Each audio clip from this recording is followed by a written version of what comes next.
Just one cookie can't hurt, right? For a child with ADHD, it might be exactly what's derailing their day. Sugar doesn't just spike energy, it mimics ADHD itself. Hyperactivity, irritability, emotional crashes. So let's stop asking, what's the big deal? And start asking, is it ADHD or is it blood sugar? Now in this video, I'll show you the link between sugar and ADHD symptoms and what to do about it. I'm Dana Kay, board certified health and nutrition practitioner and mum to a now thriving ADHD teen. We ditched the meds. We fixed the underlying stresses that were exacerbating his ADHD symptoms, and learning to regulate blood sugar was a huge part of that. Let me show you how. Hit that subscribe button and then tell me in the comments if you're ready to dive in. Type sugar if you're ready to go. Now, when most people hear blood sugar, they think about diabetes, but blood sugar regulation matters for everyone, especially for kids with ADHD. Blood sugar crashes don't just resemble ADHD symptoms, they amplify them. Focus issues, meltdowns, mood swings, all of it. So here's how it works. Now, when blood sugar spikes, usually after eating something high in sugar or simple carbs, your child might seem hyper, anxious, or bouncing off the walls. Then, when blood sugar crashes, as it always does after a spike, they may become cranky, unfocused, or emotionally dysregulated. What's worse, these ups and downs don't just happen after soda or candy, things that we all know are full of sugar.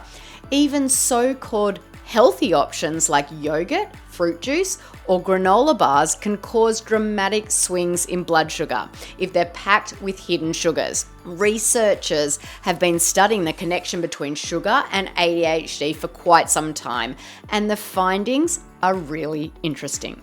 One study found that the more sugar hyperactive children consumed, the more destructive and restless these children became.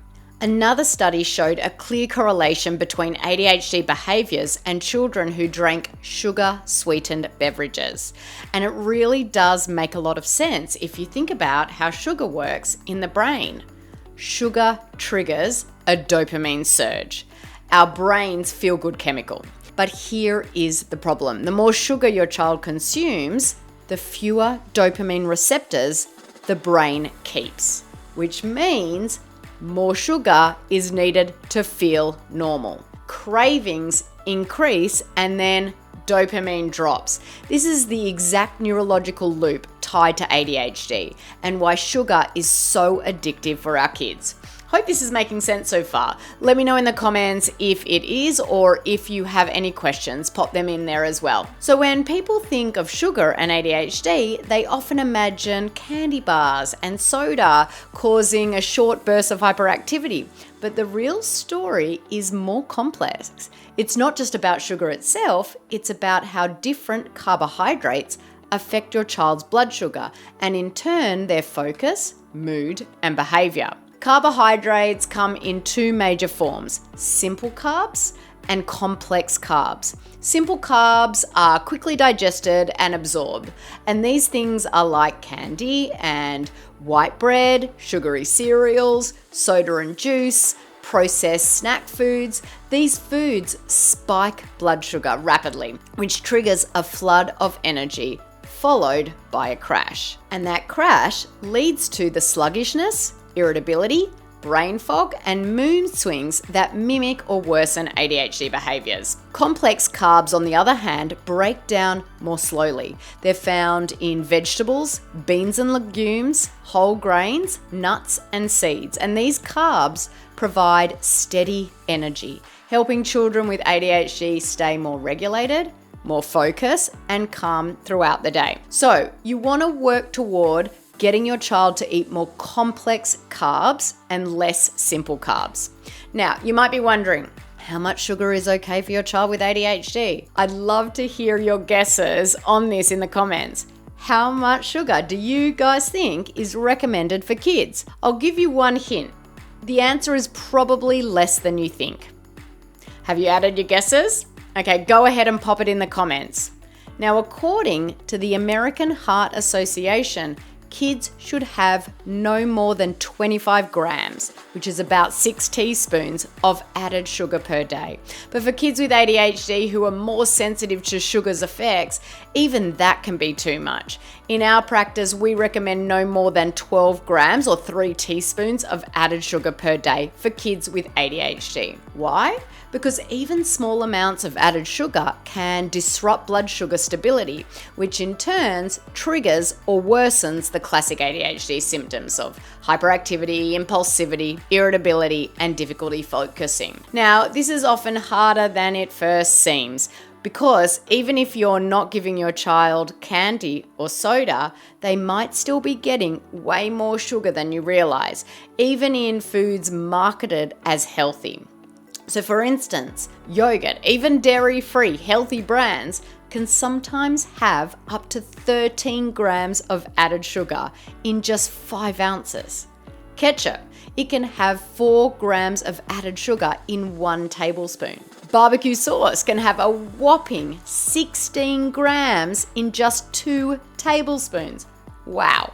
Juice, yes, even 100% fruit juice had 26 grams of natural sugar in 8 ounces. While this is not added sugar, that's still a huge spike for the ADHD brain.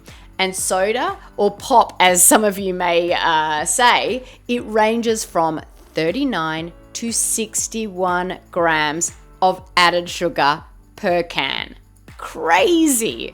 That means 1 soda or juice box can wipe out your child's entire day's worth of sugar intake, and then some. And here's where it gets even trickier. Sugar doesn't always show up as sugar. It hides behind dozens of sneaky names. So you want to look out for those code words on the ingredient list. Things like lactose, maltose, dextrose, glucose, xylose, saccharose, sucrose, corn sweetener, corn syrup solids, dehydrated cane juice, dextrin, maltodextrin, malt syrup, molasses, rice syrup, sorghum or sorghum syrup. There are so many tricky names for sugar that it makes it so hard sometimes, especially as you're just starting out and new to reading labels. But here's one thing I want you to know. Reducing sugar doesn't mean you have to eliminate the joy or the flavor. It just means becoming more intentional about what goes into your child's body, because what goes in affects how they think, feel, and behave. So here's how to cut sugar without the backlash. I'm going to give you 6 quick tips, starting with number 1. Reduce added sugar gradually. Going cold turkey on sugar can cause withdrawal symptoms. Instead, begin by making 1 or 2 swaps each week. Replace juice boxes with sparkling water and lemon or berries. Switch sugary snacks for fruit and a nut mix. Ditch sweetened yogurts for plain versions with fresh fruit stirred in. These changes may seem small, but they definitely add up, and they reduce the blood sugar roller coaster that drives ADHD behavior. Number 2, build breakfast around protein and healthy fats. Cereal, pancakes, and muffins might be super fast, but they're the worst choice for ADHD. They spike blood sugar fast, then crash it just as quickly, leading to mood swings, meltdowns, and poor focus at school. Instead, start the day with a blood sugar stabilizing breakfast like scrambled eggs, avocado, a smoothie with nut butter and spinach, and unsweetened protein powder, or even leftovers from dinner like chicken or turkey sausage with roasted vegetables. Number 3, prioritize complex carbs. So unlike those simple sugars, complex carbs digest slowly and provide a steady release of energy. Pair complex carbs with protein and fat to help regulate blood sugar all day long, keeping those ADHD symptoms in check. Number 4, keep snacks consistent. Snacks can serve as a blood sugar safety net. Don't wait for your child to crash. Instead, plan consistent, balanced snacks like apple slices and almond butter, carrot sticks and hummus, turkey roll-ups, and grapes.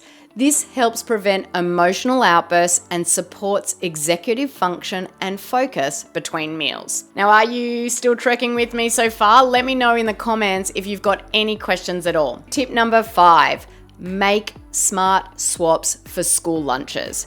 Keep sugar low and nutrition high. So here are a few quick swaps for the lunchbox. Swap fruit snacks or cookies for real fruit and protein. Trade sugary granola bars for nut-based bars with low sugar. Skip the juice and send a water bottle or add a fruit-infused option as well. And don't forget to educate your child on why these choices matter. Empower them to feel good about fueling their brain, not just fitting in. And finally, tip number 6. Advocate for sugar-free rewards at school. One mum in our program recently told me that her son's teacher asked her to send in more candy for the 4th time in 1 month. 4th time. That's 4 bags of sugar in 1 month. And yes, they're using it to reward good behavior. But the science is clear. Sugar undermines ADHD regulation. And this isn't an isolated case, unfortunately.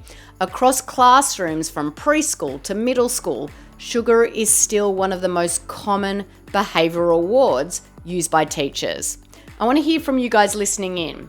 Have you noticed an over-reliance on candy as a reward in your child's school?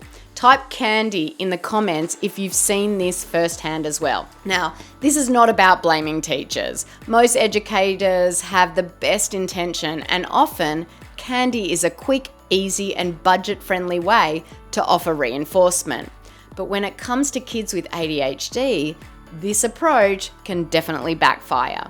Instead of helping children stay calm and focused, sugar may push their nervous systems further out of balance, making regulation even harder. So parents, you have the power to speak up. If your child's school is using candy or sugary treats as behavioral rewards, you're allowed to question that practice. You can ask for non-food-based reinforcement strategies, share research on the sugar and ADHD connection, or offer alternative classroom rewards that support regulation, like stickers, sensory breaks, praise, privilege passes. No child should have to choose between feeling included and feeling in control of their body and brain. And as parents, we have the power and the responsibility to advocate for better. Share what you're learning here and offer simple alternatives. So if you've ever wondered whether sugar could be making your child's ADHD symptoms worse, now you know you're not imagining it. But you also know that you have the power to change things starting today. You don't have to go to extremes. You don't have to cut every single sweet. You just need to understand how sugar affects the ADHD brain and take small steps to fuel your child with the kind of nutrition that actually supports focus, regulation, and learning. I hope this video has helped you understand just how important blood sugar regulation is for ADHD kids. If you have any questions, leave them in the comments right here. And if you're new here, make sure and take a look around my channel because I've got videos on all things ADHD right here. Talk to you soon. Bye for now.